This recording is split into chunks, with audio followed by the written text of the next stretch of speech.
जनता party से मुकाबला किया जा सकता है।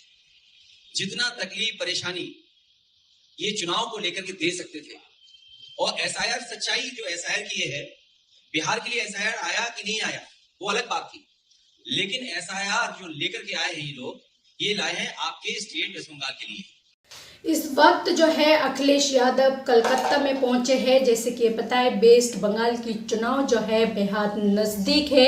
लगभग अप्रैल के महीने में वेस्ट बंगाल में चुनाव है और वेस्ट बंगाल की चुनाव जो है इस बार बहुत ही ज़्यादा टक्कर में है। चाहे ओबीसी हो, चाहे वो वहाँ की नया पार्टी जो बनाई है, वो नयन पार्टी हुमायूं कबीर ने बनाई है ममता बनर्जी के खिलाफ चुनाव लड़ने के लिए। असदुद्दीन ओवैसी ममता बनर्जी के खिलाफ चुनाव लड़ेंगे, तो वहीं पर बीजेपी पार्टी भी ममता बनर्जी के खिलाफ चुनाव लड़ेंगे।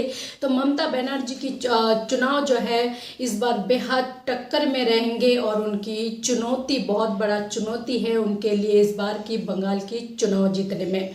जिस तरह से ममता बनर्जी पिछली बार जब उन्होंने चुनाव जीती थी, उनकी टांग टूट गई थी और टूटी हुई टांग से वो चुनाव लड़े थे, जिस दौरान जो है ममता बनर्जी की एक डायलॉग बहुत चली थी, जो टूटा हुआ टांग को लेकर भी जो है खेला होंगे, इस तरह की जो है उन्होंने डायलॉग भी दिए थी और फिर जो है उन्होंने चुनाव जीते और बीजेपी को जो है फिर से हरा दिए।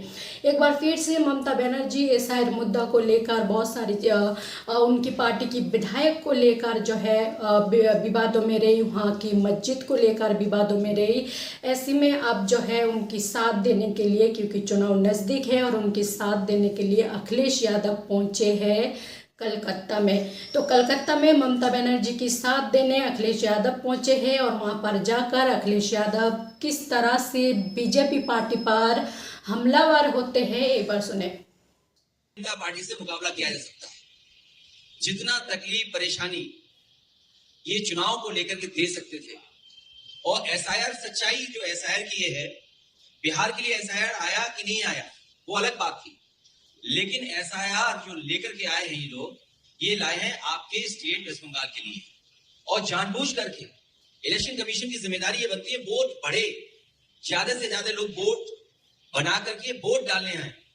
लेकिन पहली बार ये देखने को मिल रहा है कि election commission, Bharatiya Janata party SIR के बहाने एनआरसी कर करके आम जनता को परेशान कर रहे हैं, और उनका लक्ष्य है कि ज्यादा से ज्यादा वोट यहाँ पर काट दें, जबकि उनकी जिम्मेदारी है वोट बढ़ाना, उनकी मदद करना, वोटर्स की मदद करना। आपने देखा होगा जब कभी चुनाव होता है, इलेक्शन कमीशन कैंपेन रन करता है इस बात के लिए कि ज्यादा से ज्यादा लोग वोट डालने आए, लोग ज्यादा से ज्यादा निकले। तो आपने सुना, अखिलेश यादव साफ तौर पे कहा है जो इस बार लोग जो है उनको जवाब देंगे। बंगाल के लोग एक बार फिर से ममता बनर्जी को जिताएंगे।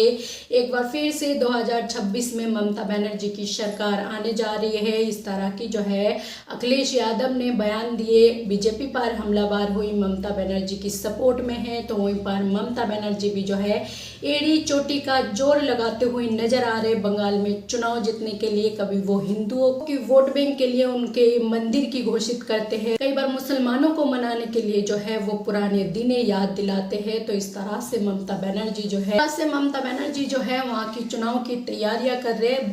बेहद नजदीक है बंगाल की चुनाव, अप्रैल महीने में चुनाव होंगे। अप्रैल महीने की लगभग 15 से 16 तारीख को, हालांकि अभी तारीख का, महीने का ऐलान नहीं हुई, लेकिन इतनी डेट तक, इतने टाइम तक जो है चुनाव हो सकते हैं। लेकिन आपको क्या लगता है जो इस बार बंगाल में सरकार बदलेंगे, या फिर ममता बनर्जी सरकार वापस रिटर्न होंगे, या फिर इस बार जड़ से ममता बनर्जी की सरकार को खत्म कर दी जाएगी? क्या लगते हैं इस पर आपका जो भी राय है, अपना राय कमेंट सेक्शन पर जरूर लिखें।